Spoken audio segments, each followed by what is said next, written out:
Hey hello welcome back to our YouTube channel. അപ്പോൾ ഇന്നൊരു പുതിയ വീഡിയോ ആയിട്ടാണ് ഞാൻ വന്നിട്ടുള്ളത്. അപ്പോൾ ഇന്നൊരു ബിരിയാണി വെച്ച് നോക്കുവാണ്. വീട്ടിൽ ബീഫ് ബിരിയാണിയാണ് വെക്കുന്നത്. കഴിഞ്ഞ പ്രാവശ്യത്തെ പോലെ തന്നെ ആദ്യമായിട്ടാണ് ബീഫ് ബിരിയാണി വെക്കുന്നത്. ചിക്കൻ ബിരിയാണി മുമ്പ് വെച്ചിട്ടുണ്ട്, അത് പരീക്ഷണമായിരുന്നു. അപ്പോൾ ഇന്നും പരീക്ഷണം തന്നെയാണ്. ബിരിയാണി എന്ന് പറയാൻ പറ്റത്തില്ല. കാര്യം അതിൽ ഇറച്ചി ചേർത്ത് അച്ഛൻ കഴിക്കത്തില്ല, ആൻറ്റി കഴിക്കത്തില്ല. അതൊരു ചോറ് വേറെ കറി വേറെ അങ്ങനെ പറയണം അവർ. അങ്ങനെയാണ് വെക്കുന്നത്. ഓക്കെ, അപ്പോൾ സാധനം മേടിക്കാൻ പോയ വ്ളോഗൊന്നും ഞാൻ എടുത്തിട്ടില്ല, ഞാനല്ല പോയത്. അപ്പോൾ അല്ലാത്ത വിശേഷങ്ങൾ വീഡിയോയിലൂടെ കാണാം. അപ്പോൾ ഈ കാണുന്ന സാധനങ്ങളൊക്കെ ആയിരുന്നു അവർ പോയി മേടിച്ചിട്ട് വന്നിട്ടുണ്ടായിരുന്നത്.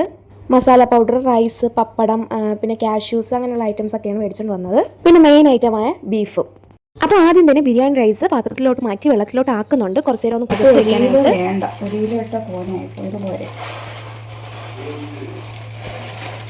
അതിനുശേഷം ബിരിയാണി വെക്കാനായിട്ടുള്ള പാത്രം എന്താ അമ്മ കഴുകുവാണ്.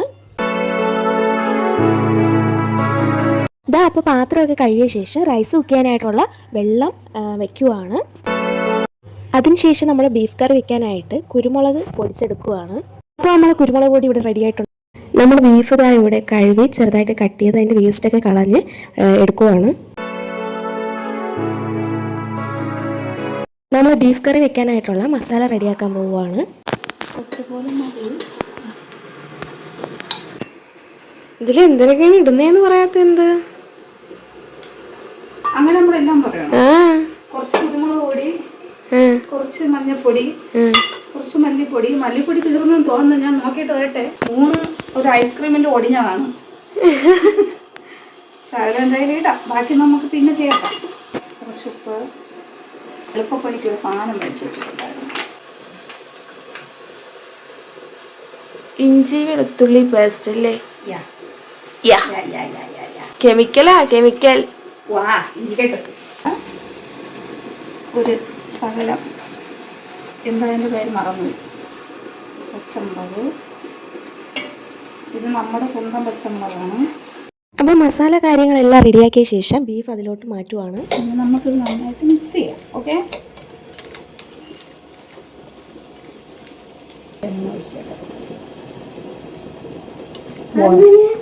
അത് ഓരോ ദിവസം എനിക്ക് ഓരോ വട്ടാണ്. ഇന്ന് എനിക്ക് ഒത്തിരി എണ്ണ ഒഴിക്കണമെന്ന് തോന്നി. അതുകൊണ്ട് ഞാൻ ഒത്തിരി എണ്ണ ഒഴിച്ചിട്ടുണ്ട്. കളറില്ല ഗൈസ്. അത് ഇനി ഇതൊന്നും ആയില്ല, ഇനി ഇന്ന് അരപ്പിടണം. ഇത് ആവി കയറ്റാൻ വേണ്ടിയിട്ട് മാറ്റുന്നേ. ഇനി ഒരു ശകലം എണ്ണ ഒഴിച്ച് നമുക്ക് ഒരു 3-4 വിസിൽ കേൾക്കുന്നവരെ ഇടാം. അത് കഴിയുമ്പോൾ ഇത് വേവും. പിന്നെ നമുക്ക് ഇഞ്ചി, വെളുത്തുള്ളി, പച്ചമുളക്, എല്ലാ സാധനവും, ഉള്ളി എല്ലാം കൂടി ഒന്ന് വേണ്ടി ചേർക്കണം. ധാരാളം. വിസിലിയാക്കാത്ത കുക്കറാണ്. അന്ന് കേട്ടല്ലോ, കുക്കറിന് സ്വന്തമായിട്ട് തോന്നണേ എനിക്ക് കേൾക്കണോ വേണ്ടയോ എന്ന്. ഡാൽഡ ഇല്ല ഗൈസ്, ഡാൽഡ നിർബന്ധമൊന്നുമില്ല. ഇനിയിപ്പോൾ അങ്ങനെ പറയാം, നിർബന്ധമില്ലെന്ന്. നമ്മൾ ഉണ്ടെങ്കിലില്ല, സാധാരണ ഉള്ളതാ. പക്ഷെ ഇപ്പോൾ കുറേ നാളായി നമ്മൾ ബിരിയാണി വെച്ചിട്ട്. അതൊരു കറുള്ള നാരങ്ങയാണ്, കാണാൻ പറ്റില്ല, അത്ര വലുതാണ് നാരങ്ങ. ഇതെന്താണെന്ന് അറിയാവോ ഗൈസ്? ഇത് ചോദിക്കില്ലെന്ന് പറയുന്നത് എന്താണത്? ജാതി.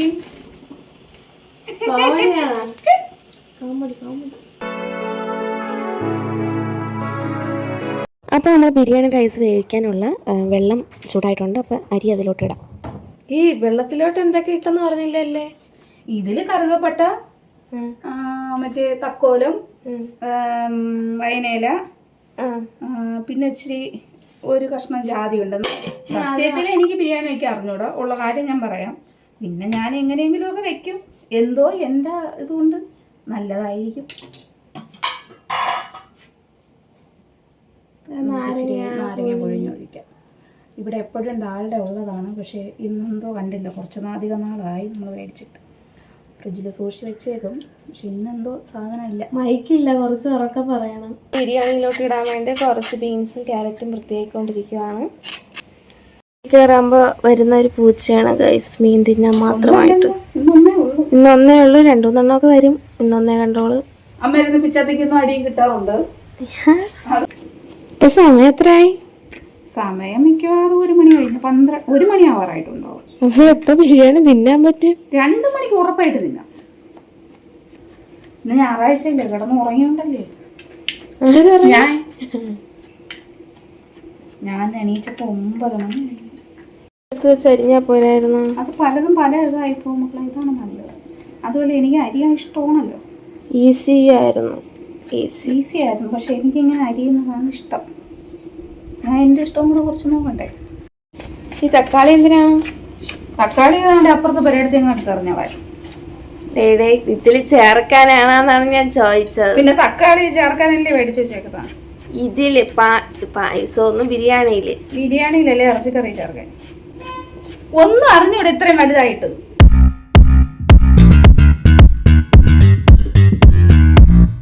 ഒന്നും ആയിട്ടില്ല, കുറച്ചുകൂടെ കഴിഞ്ഞിട്ട് എടുത്താൽ. അപ്പോൾ നമ്മൾ ബീഫ് കറി വെക്കാനായിട്ടുള്ള ചട്ടി ഇതാ ഇവിടെ വെച്ച്, ചട്ടി ചൂടായ ശേഷം എണ്ണ ഒഴിച്ചിട്ടുണ്ട്. അതിനുശേഷം ഉള്ളി അരിഞ്ഞു വെച്ചിരുന്ന സവാള ഇടുന്നുണ്ട്. കുറച്ച് മസാല ആഡാക്കാം. എന്തോ ഒരു കമ്പ് ആഡാക്കിയിട്ടുണ്ട് ഗൈസ്. കറുകപ്പട്ട, എന്തോ ഒരു കമ്പം. ഏലക്ക, അതെങ്കിലും അറിയാമല്ലോ. ഇത് കറുകപ്പട്ടയാണോ വല്ല വിറവും കഷ്ണമാണോ എന്ന് എനിക്ക് സംശയമുണ്ട്. സ്മെല്ലില്ലേ?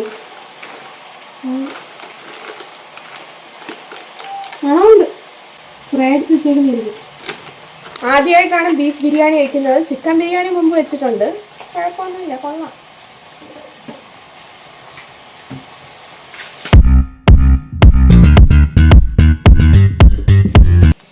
എന്തിനാണ് ചേർക്കുന്നതെന്ന് പറഞ്ഞു. ഇഞ്ചി വെളുത്തുള്ളി പേസ്റ്റ്.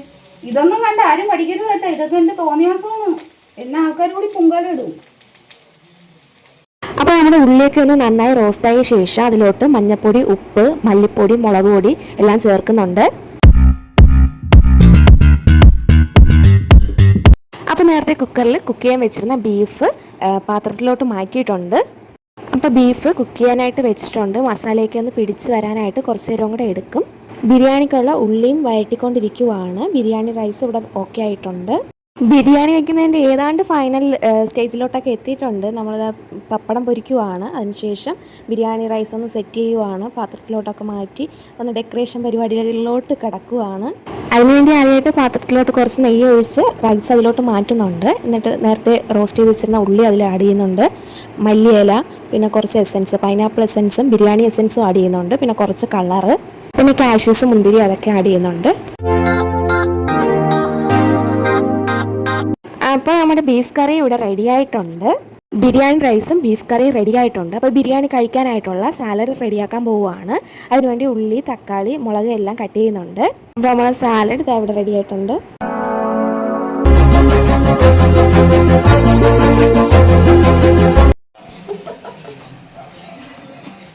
ചൂട് പിന്നെ ചൂടോടെ വെച്ച ചൂടല്ലേ കാണും. ഈ കൊച്ചു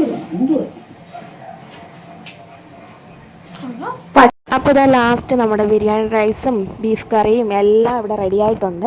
ഇനി നമുക്ക് കഴിക്കാം. അപ്പോൾ അതിനായിട്ട് ഇതാ അമ്മ പാത്രത്തിലോട്ട് ചോറ് മാറ്റി തരുന്നുണ്ട്. കൂടാതെ പപ്പടം, ബീഫ് കറി, സാലഡ്, അച്ചാർ. സ്വന്തം ബിരിയാണിയെ കുറിച്ചുള്ള അഭിപ്രായം തിന്നു നോക്കിയിട്ട് റൈസ് ഇച്ചിരി ഉപ്പ് കാണാമെന്നു തോന്നുന്നു. വേറെ കുഴപ്പമൊന്നുമില്ല. കയറി ഇട്ടതിന് ആര് പറഞ്ഞേ? പിന്നെ പറയണ്ട, ഒരു വീട്ടില് ഒരു അടുക്കള കയറി. അത് ബീഫാണ്. എനിക്ക് ബീഫ് ഞാൻ തിന്നില്ല. ഈ വേഗം കറി പപ്പടം വേണ്ടേ? വരുന്നു അങ്ങോട്ട്. ബിരിയാണി ചോറും നത്തോലി കറിയും സാമ്പാറും. അതൊന്ന് കൂട്ടി നോക്കണം. അങ്ങനെ തിന്നാൻ പറ്റും. ബീഫ് തിന്നാ അവളെ നമ്മൾ മെഡിയോളായി കൊണ്ടുപോയി. അതൊന്ന് കഴിച്ച് നോക്കണം. നോക്ക്, എന്നിട്ട് ടേസ്റ്റ് എടുക്കുന്നേ ഉള്ളു ഓരോന്ന്. ഈ ചിക്കൻ കറി ഇല്ലാത്തോണ്ട് 2 പപ്പടം എടുക്കാന്ന് ഡോക്ടർ പറഞ്ഞു. ഏത് ഡോക്ടർ? അതേത് ഡോക്ടറാണ് ഇതിന്റെ അടുത്ത്? അങ്ങനെ ഒരു പപ്പടം ഇങ്ങോട്ട് തരുമോ? എന്നെ വിളിച്ചു വരുത്തി ബിരിയാണി തരാ എന്നും പറഞ്ഞോണ്ട് വിളിച്ചു വരുത്തിയിട്ട് ബിരിയാണി തന്നല്ലോ. ബിരിയാണിക്ക് തന്നതാണ് സാമ്പാർ, അച്ചാറ്, മീൻകറി, അത് നത്തോലി കറി. ഞാൻ തിന്നിട്ട് അഭിപ്രായം പറയാം. ഓക്കെ. പപ്പടം പോവാതിരിക്കാൻ വേണ്ടി കൈ വെച്ച് തടഞ്ഞു വെച്ചേക്കുന്നു. പിന്നെ ഞാൻ അഭിപ്രായം പറയാൻ ഫ്രണ്ടിൽ തന്നെ, അല്ല അഭിപ്രായം കേൾക്കാൻ ഫ്രണ്ടിൽ തന്നെ ഇരിപ്പുണ്ട്. ചോറ് മാത്രം തിന്നിട്ട് പറയണം.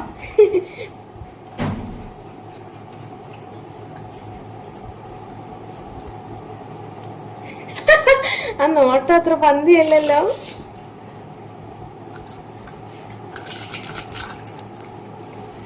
കൊള്ളാം കേട്ടോ, സൂപ്പർ. എന്തെങ്കിലും കുറവില്ലേ? എന്തെങ്കിലും കുറവില്ലേ? കുറവുണ്ട്. എന്തരാണ്? ഉപ്പിന്റെ കുറവുണ്ട്. ആ ഞാൻ നേരത്തെ അതല്ലേ ഉള്ളു കുറവ്. അതിൻ്റെ മാത്രമേ ഉള്ളൂ, വേറെ പ്രശ്നമില്ല. കൊള്ളാം. പക്ഷേ അതിൻ്റെ കൂടെ മീൻകറിയും കൂടെ വെച്ച് കഴിക്കുന്നത് കൊണ്ട് ആ ഉപ്പിന്റെ കുറവ്. നമ്മൾ ബീഫ് കറിയാണ് വെച്ച് കഴിച്ചത്. ഇനി സാമ്പാർ കൂട്ടി കഴിക്കണം. ഓരോന്നും കൂട്ടി കഴിച്ചിട്ട് അല്ല, ഒരു കാര്യം ചെയ്യും, ഇനി അച്ചാർ കൂട്ടി കഴിയും. നമ്മളെ സ്വന്തം അച്ചാറില്ലേ, നമ്മൾ വെജിറ്റബിൾ അച്ചാർ ഇട്ടതല്ലേ. പപ്പട നാട്ടുകാരതാണ്, നമ്മൾ എണ്ണയെന്നുള്ളതേ ഉള്ളൂ. അത്രയൊക്കെ അങ്ങ് ഇടണോ? Slow motion. കൊള്ളാം. പക്ഷെ എനിക്കിഷ്ടപ്പെട്ടതായിരുന്നു അച്ചാറും ചോറും. അച്ചാറും ചോറും കൊള്ളാം. സാമ്പാറും ചോറും സൂപ്പർ തന്നെ കേട്ടോ. അതൊന്ന് വേറൊരു ലെവൽ തന്നെ, അടിപൊളി. ഇഷ്ടപ്പെട്ടതിൽ സാമ്പാറും ചോറുമായിരുന്നു സൂപ്പർ. എനിക്ക് ഏറ്റവും കൂടുതൽ ഇഷ്ടപ്പെട്ടത് അച്ചാറും ചോറുമായിരുന്നു. എനിക്ക് ഏറ്റവും കൂടുതൽ ഇഷ്ടപ്പെട്ടത് ചോറും അച്ചാറുമായിരുന്നു, വെജിറ്റബിൾ അച്ചാറും. അപ്പൊ ബീഫ് കറി ഇഷ്ടപ്പെട്ടില്ല? കുഴപ്പമില്ല. നമ്മൾ ബിരിയാണി ഒക്കെ തിന്നിട്ട് ബീച്ചിലോട്ട് പോകാൻ വേണ്ടി ഇറങ്ങുവാണ്. ബീച്ചിൽ തിന്നിട്ട് അവിടുത്തെ വിശേഷങ്ങൾ കാണാം. നമ്മൾ പോകാൻ വേണ്ടി വീട്ടിൽ നിന്ന് ഇറങ്ങി പോവുകയാണ്.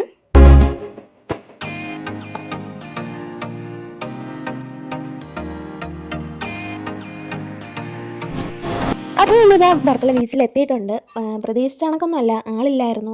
സാധാരണ ഞായറാഴ്ച നല്ല തിരക്കുള്ളതാണ്, നല്ല ആൾക്കാരൊക്കെ കാണും. പക്ഷേ ഈ പ്രാവശ്യം വളരെ കുറവായിരുന്നു, ഒട്ടും തന്നെ തിരക്കുണ്ടായിരുന്നില്ല.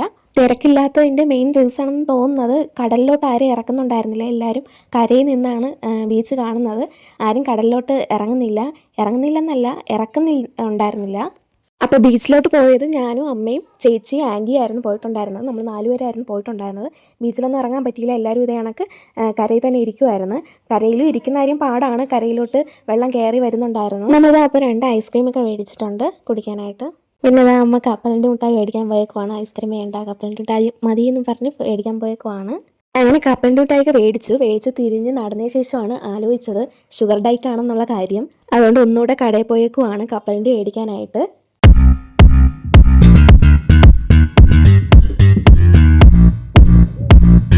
ഷുഗർ ഡയറ്റ് കപ്പലണ്ടി ഇനിയൊന്നും തിന്നുന്ന കാണല്ലേ? ഞാൻ ഒരു മാസത്തിൽ ഒന്നും തിന്നു കേട്ടിട്ടുണ്ടേ വയസ്സ് തിന്നത്തില്ല, ഉറപ്പാ. മനപ്പൂർവ്വം എന്നെ ചതിക്കാൻ നോക്കല്ലോ. വല്ലതും തന്നു തിന്നൂലെന്ന് പറഞ്ഞാൽ കട്ടായം തിന്നരുത്. അങ്ങനെയല്ല, ഞാൻ ഓർമ്മിക്കാതിരിക്കും. ചിലപ്പോൾ നിങ്ങൾ വല്ലതും എടുത്ത് തരും. അങ്ങനെ തരലെന്നാണ് പറഞ്ഞത്. നമുക്ക് ഇതിലിരുന്നാലും എവിടെ ഇരിക്കും? ബീച്ചിൽ വന്നിട്ട് കൊള്ളത്തില്ല ഗൈസ്. ബീച്ചെല്ലാം എന്തിനാണ് ഇതിനെ പറയുന്നത്? ഉൾവലിഞ്ഞാ അതെ, കടല് അകത്തോട്ട്. കര കുറവ് കടൽ കൂടുതൽ. കര കുറവ് കടൽ കൂടുതൽ. കയറ് കെട്ടി വെച്ചേക്കുന്നത്, ഇറങ്ങാൻ പറ്റത്തില്ല, ഇരിക്കാൻ സ്ഥലമില്ല, വെള്ളം കയറി വരുന്നു കരയിലോട്ട്. വെള്ളത്തിലാ നമ്മൾ തേഞ്ഞു. നമ്മൾ പോവുകയാണ്. ഇവിടെ വന്നിട്ടൊരു വൈകില്ല,